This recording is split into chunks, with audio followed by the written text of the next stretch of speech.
हजरत सवाले मियां साहब क़िबला, हाज़रीन महफिल, पर्दा नशीन, ख़वातीन इस्लाम, अस्सलामु अलैकुम वरहमतुल्लाहि वबरकातुहू। नहमदुहू व नुसल्ली अला रसूलिहिल करीम। अल्हम्दुलिल्लाह अल्हम्दुलिल्लाहिल्लज़ी अब्दअल अफ़लाका वल अर्दीन, वस्सलातु वस्सलामु अला मन काना नबिय्युम व आदमु बैनल माए व तीन, व अला आलिही व अस्हाबिही अजमईन, अम्मा बाद। फ़ाऊज़ु बिल्लाहि मिनश शैतानिर रजीम, बिस्मिल्लाहिर रहमानिर रहीम। इन्ना अक्रमकुम इंदल्लाहि अत्क़ाकुम। सदाक़ल्लाहु मौलानल अज़ीम व सदाक़ा रसूलुहुन नबियुल अमीनुल मकीनुल मुबीनुल मतीनुल करीम। वनहनु अला ज़ालिका लमीनश शाहिदीन वश्शाकिरीन वल्हम्दुलिल्लाहि रब्बिल आलमीन। आइए बारगाहे रिसालत में बाबाज़े बुलंद हदिये दुरूद सलाम पेश करें, पढ़ें अल्लाहुम्मा सल्ली अला सय्यदना व हबीबना व शफीक़ना व मलजाना व मावाना मुहम्मदिन सल्लल्लाहु अलैहि वसल्लम। सलातुं व सलामन अलैका या रसूलल्लाह। हुज़ुरात, दिल की अता गहराइयों से मुबारकबाद दूंगा आप सबको कि आप इस वक्त किसी दुनियादार की नहीं, एक अल्लाह वाले की महफिल में बैठे हैं। अल्लाह रब्बुल इज्जत हमारी और आपकी हाजिरी को कबूल फरमाए और फैजान शब्बीरी से हम सबको माला माल फरमाए। दिल की अता गहराइयों से मुबारकबाद दूंगा सारे साहबजादगान को कि जो बड़ी दिलजमी के साथ इस उर्स पाक को मनाने में हिस्सा लेते हैं। अल्लाह रब्बुल इज्जत सबकी जायज मुरादों को पूरा फरमाए। बड़ी अच्छी अच्छी नातें भी आपने सुनी। मुल्क मिल्लत के नामवर शोरा खुतबा तशरीफ लाए, आपने सबको सुना। शायर मुल्क हिंदुस्तान हजरत फरियाद साहब लखीमपुरी, फैजान नोमानी और कितने आए और कितने चले गए, लेकिन मुझे हकीकत यह है कि अल्लाह वाले जिसे चाहते हैं बुला लेते हैं। हमारे मियां हुजूर मुर्शिद गिरामी सिराजुल अत्किया हजरत मौलाना अहमद अली मियां साहब अलैहि रहमा अक्सर फरमाते थे कि मौलाना मैं किसी को नहीं बुलाता हूं, लेकिन इतने मौलाना आ जाते हैं, ये सब मियां का करम हो जाता है। आज बार बार फोन पे यही बात हो रही थी कि हमने किसी को नहीं बुलाया है मगर यहां आके देखा हजरत तो माशाअल्लाह खुतबा की भी लंबी फेरिस्त है, शोरा की भी लंबी फेरिस्त है। हकीकत यह है ये अपना उर्स खुद कर रहे। मैं भी खड़ा हो गया हूं तो इस वक्त तो हालात ऐसे हैं कि जैसे दिल्ली के एक शायर ने कुछ शेर लिखे थे, मौसम भी ऐसा है। तो जब शेरों पर गौर किया तो कुछ छोटे हो गए, कुछ बड़े हो गए। पूछा गया तो बोला यार क्या बताऊं, कुछ गर्मी में लिखे हैं, कुछ जाड़ों में लिखे। गर्मी वाले फैल गए, जाड़ों वाले सुकड़ गए, मगर फिर भी वो उन शेरों को लेके कई महीने घूमता रहा। कोई सुनने वाला मिल जाए, इत्तेफाक से रमजान का महीना, मई जून का महीना, ऐसे में एक आदमी मिला जिसने जिंदगी में पहली बार रोजा रखा। उसी से ये कहने लगे बता क्या सुनाऊं। बड़े गुस्से में बोला कि इस वक्त मुझे अजान सुना दे।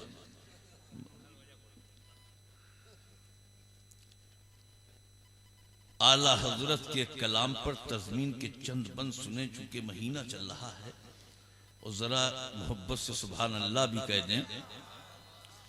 रब्बे सल्लिम की सदाएं गुनगुनाते जाएंगे। मौलाना नईमुद्दीन साहब माशाअल्लाह बड़ी अच्छी तकरीर आपने सुनी कि रब्बे सल्लिम की सदाएं गुनगुनाते जाएंगे, रब्बे हबली उम्मती की रट लगाते जाएंगे। हम गुनाहगारों को रब से बख्श बाते जाएंगे, पेशे हक मुस्ता शफाअत का सुनाते जाएंगे। आप रोते जाएंगे, हमको हंसाते जाएंगे। सुभान अल्लाह, जिंदाबाद बनाया मरकज़े पैकर बनाया, मस्कने महबूब को फूल जन्नत का दिया। दामने महबूब को नूर का पैकर बनाया है, तने महबूब को वुसअतें दी हैं खुदा ने। दामने महबूब को जुर्म खुलते जाएंगे और वो छुपाते। जुमला असलाफो अकाबिर सारे असहाबे उलूम कर चुके हैं 12वीं के जश्न को जायज रुकूम। जुमला असलाफो अकाबिर सारे असहाबे उलूम कर चुके हैं 12वीं के जश्न को जायज रुकूम। इसलिए तो कह रहा है अहले सुन्नत का हुजूम, हश्र तक डालेंगे हम पैदाइशे मौला की धूम। मिसले फारस नजद के किले गिराते। हज़रात,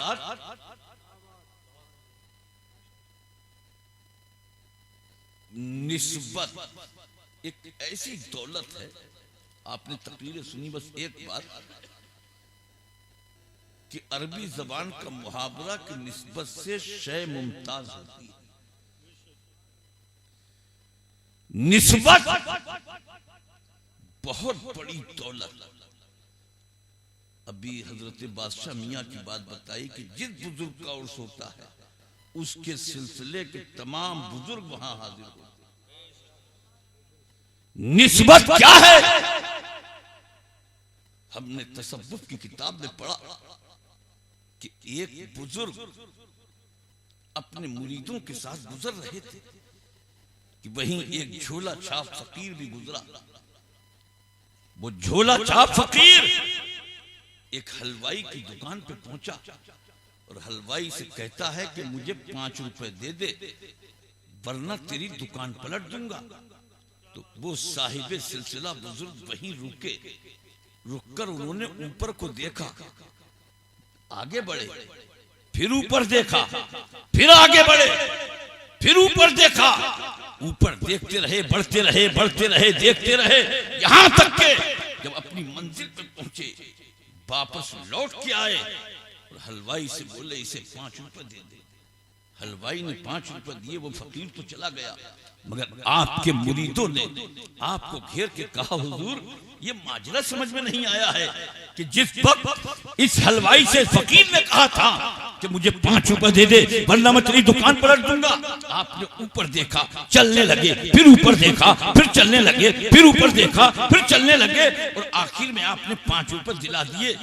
तो अल्लाह वाले ने कहा सुनो, जिस वक्त इसने हलवाई से कहा था कि तू मुझे 5 रुपए दे दे वरना मैं तेरी दुकान पलट दूंगा, तो मैंने इसके पीर को देखा कि पीर पावरफुल है कि नहीं है।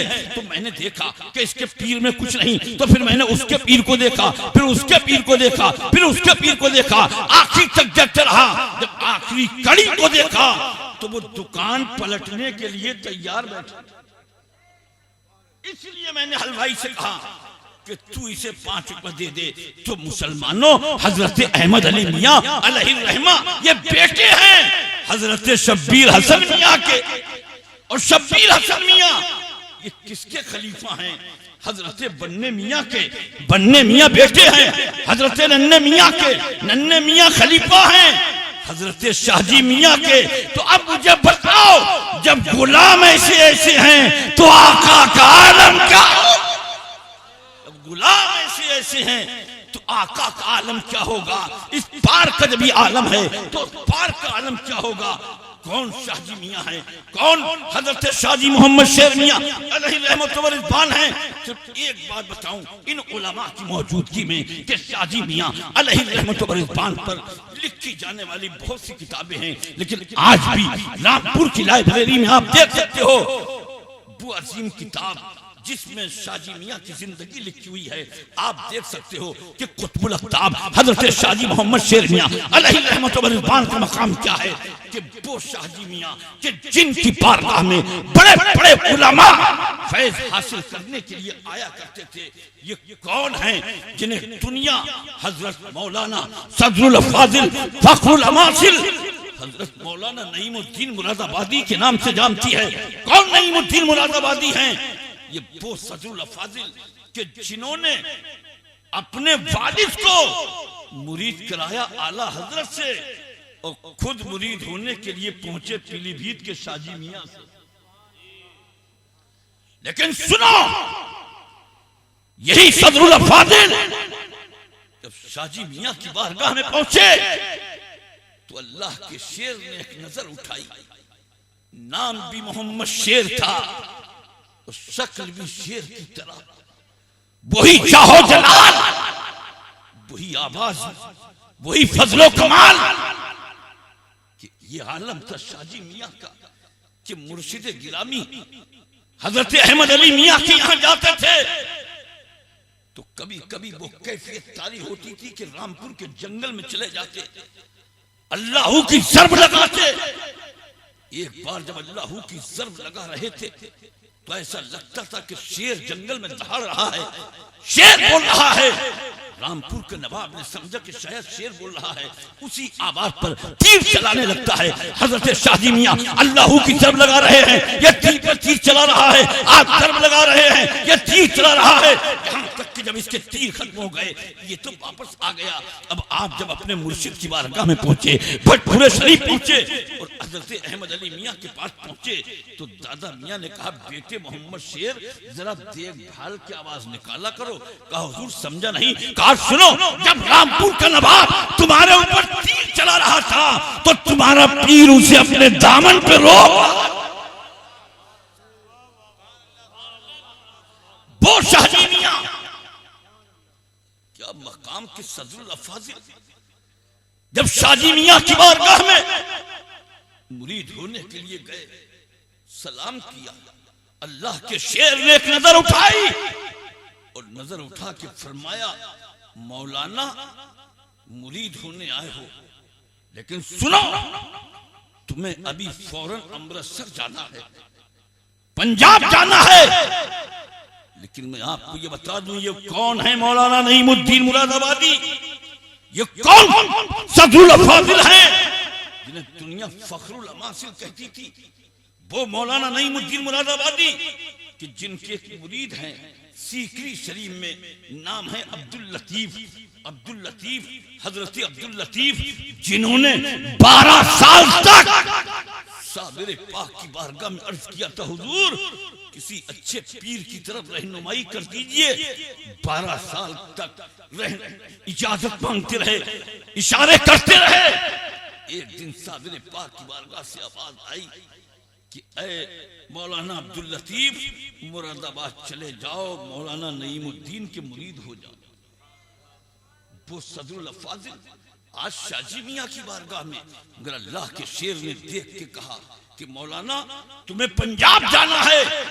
जब पंजाब के शहर अमृतसर पहुंचे, कदम रखा तो क्या देखते हैं कि एक गुमराह मौलवी लोगों को गुमराह कर रहा था। आपने समझ लिया कि शाजी मियां ने मुझे इसलिए भेजा है। आपने उससे मुनाजरा किया, मुबाहिसा किया, और वापस जब पीलीभीत शरीफ आए तो हजरत शाजी मियां ने कहा, मौलाना मुरीद होना चाहते हो, तुम्हारा हिस्सा हमारे पास नहीं है, तुम वापस मुरादाबाद जाओ और मौलाना गुल मोहम्मद तुम्हारा इंतजार कर रहे हैं। सुभान अल्लाह, मौलाना गुल मोहम्मद तुम्हारा इंतजार कर रहे हैं। अब यही सदुल फाजिल है कि जब वापस मुरादाबाद आए, हजरत मौलाना गुल मोहम्मद ने देखा, देख के कहा, आइए मौलाना, अभी अभी तुम्हारे बारे में शाजी मियां ने सब कुछ बता दिया। वो हैं शाजी मियां। ये कौन है? हजरत मौलाना बशीर मियां।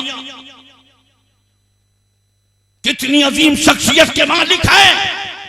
हिंदुस्तान के नहीं थे, काबुल से आए थे, हिंदुस्तान पढ़ने के लिए आए थे।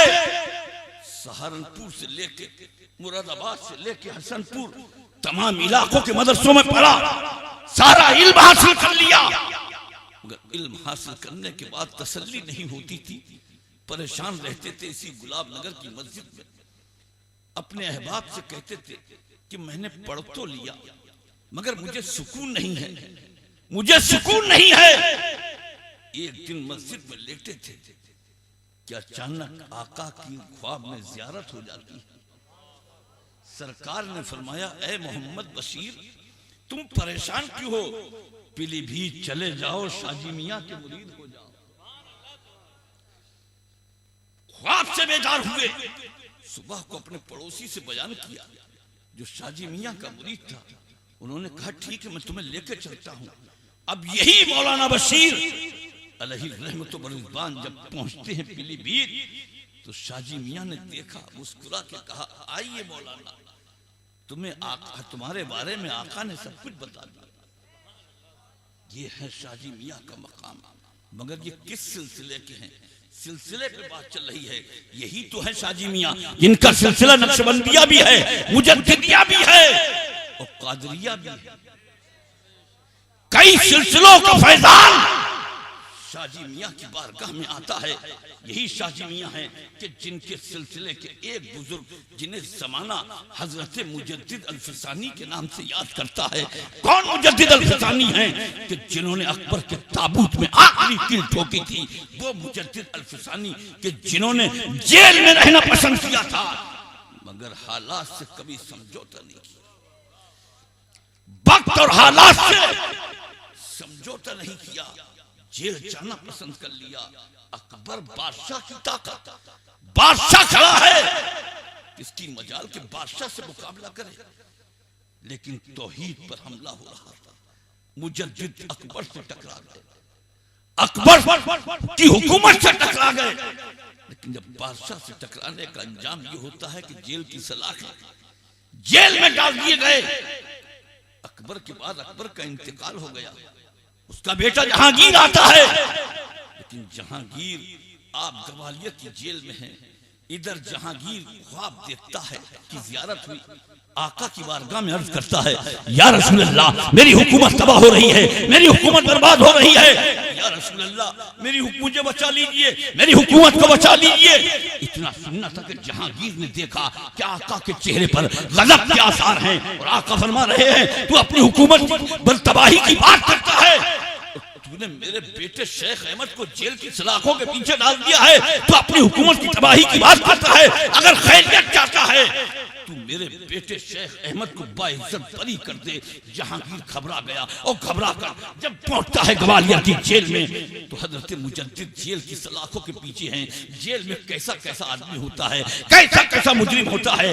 उन मुजरिमों के बीच में एक अल्लाह का वली भी जेल के अंदर है। मगर जानते हो, जब जहांगीर ने ख्वाब देखा था तो दौड़ता हुआ जेल में गया और हजरत मुजद्दिद अल-फिसानी से कहता है कि हुजूर, आपको बाइज्जत बरी किया जाता है, आप जेल से बाहर आ जाइए। आपने फरमाया, हम एक शर्त के साथ जेल से बाहर आएंगे। कहा, कौन सी शर्त है? कहा, हमारी शर्त यह है कि जब तक जेल का एक एक कैदी नहीं छोड़ा जाएगा, हम जेल से बाहर नहीं आएंगे। जहांगीर घबरा के कहता है, हुजूर क्या कह रहे हैं आप? इस जेल में बड़े बड़े चोर हैं, बड़े बड़े डाकू हैं, बड़े बड़े लुटेरे हैं, बड़े बड़े उचक्के हैं, आप इन्हें छोड़ने की बात कर रहे हैं। इतना सुनना था। अल्लाह के वली हजरत मुजद्दिद ने फरमाया था, सुन, जब ये तेरी जेल में आए थे तो चोर थे, डाकू थे, लुटेरे थे, मगर आज जब अल्लाह के वली की नजर पड़ गई है तो सबके सब अल्लाह के वली बन गए। अल्लाह वाले की नजर पड़ गई तो सब के सब अल्लाह के वली बन गए हैं। तो मुसलमानों, जब गुलाम ऐसे हैं तो आका का आलम क्या होगा? इस पार का जब ये आलम है तो उस पार का आलम क्या होगा? इसलिए अल्लाह के वली की बारगाह में खिताबत के जौहर नहीं, अकीदत के मोती लुटाए जाते हैं। अल्लाह रब्बुल इज्जत इसी को कबूल फरमाए और हुजूर शब्बीर हसन मियां अलैहि रहमा के वसीले से शाजी मियां हुजूर के सिलसिले नक्शबंदिया कादरिया के बुजुर्गों के फयूज़ व बरक़ात से हम सबको माला माल फरमाए। इस्लाम जिंदाबाद। आज का ये पैगाम, ये जलसा जिंदाबाद, पाइंदाबाद। अस्तगफिरुल्लाह रब्बी बाखिरु दावाना अनिल हम्दुलिल्लाहि रब्बिल आलमीन। अस्सलाम।